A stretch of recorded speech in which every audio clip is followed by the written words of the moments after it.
മലയാളികളുടെ പ്രിയപ്പെട്ട താരമാണ് നിവിൻ പോളി. ഒരു സമയത്ത് എന്റർടൈനർ സിനിമകളിലൂടെ നടൻ നേടിയെടുത്ത ആരാധകർ ചെറുതൊന്നുമല്ല. എന്നാൽ കഴിഞ്ഞ കുറച്ച് വർഷങ്ങളായി അത്ര നല്ല സമയമല്ല നിവിന്. തുടർച്ചയായുള്ള ബോക്സ് ഓഫീസ് പരാജയങ്ങൾ നടനെ പിന്നോട്ടടിക്കുന്നുണ്ട്. ഇപ്പോഴിതാ 2 റിലീസുകളുമായി ഈ വർഷാവസാനം കംബാക്കിനൊരുങ്ങുകയാണ് താരം. ബേബി ഗേൾ, സർവമായ എന്നീ 2 സിനിമകളാണ് വർഷാവസാനം റിലീസ് കാത്തിരിക്കുന്ന 2 നിവിൻ പോളി ചിത്രങ്ങൾ. ബേബി ഗേൾ സംവിധാനം ചെയ്യുന്നത് സൂപ്പർ ഹിറ്റായി മാറിയ സുരേഷ് ഗോപി ചിത്രം ഗരുഡന്റെ സംവിധായകൻ അരുൺ വർമ്മയാണ്.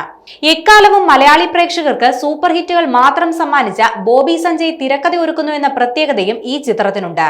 നായികയായി എത്തുന്നത് ലിജോ മോളാണ്.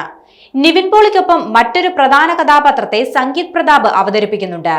ചിത്രം നവംബർ അവസാനമോ ഡിസംബർ ആദ്യവാരമോ പുറത്തിറങ്ങുമെന്നാണ് റിപ്പോർട്ട്.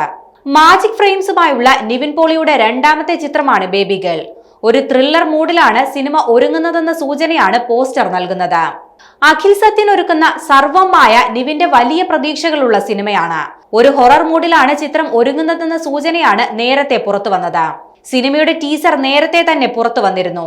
മികച്ച പ്രതികരണമാണ് ടീസറിന് ലഭിക്കുന്നത്. പാച്ചുവും അത്ഭുതവിളക്കും എന്ന സിനിമയ്ക്ക് ശേഷം അഖിൽ സത്യൻ ഒരുക്കുന്ന ചിത്രമാണ് സർവമായ. ഡിസംബർ 25-ന് ക്രിസ്മസ് റിലീസായി സർവമായ തിയേറ്ററുകളിലെത്തും. സെൻട്രൽ പിക്ചേഴ്സ് ആണ് സിനിമ കേരളത്തിൽ വിതരണം ചെയ്യുന്നത്. ഒരിടവേളയ്ക്ക് ശേഷം അജു വർഗീസ് നിവിൻ പോളി കോംബോ ഒരുമിക്കുന്ന സിനിമ കൂടിയാണ് സർവമായ.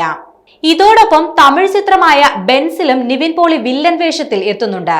നടൻ സിനിമയുടെ സെറ്റിൽ ജോയിൻ ചെയ്യുകയും ചെയ്തു. രാഘവ ലോറൻസ് പ്രധാന വേഷത്തിലെത്തുന്ന ചിത്രം കൈദിയിലൂടെ സംവിധായകൻ ലോകേഷ് കനകരാജ് തുടക്കം കുറിച്ച സിനിമാറ്റിക് യൂണിവേഴ്സായ LCUവിലെ അടുത്ത സിനിമയാണ്.